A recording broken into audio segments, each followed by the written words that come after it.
الأهم عندي رضاك.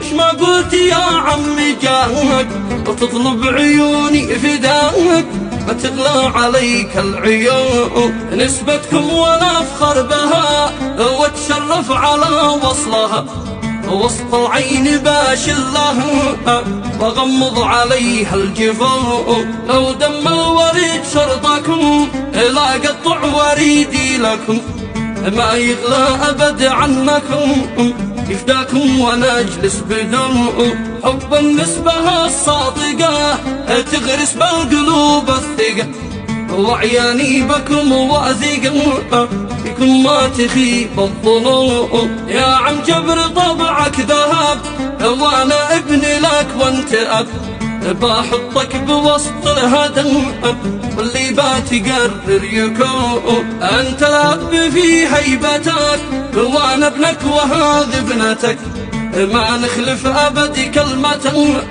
يا الاب الكريم الحنون.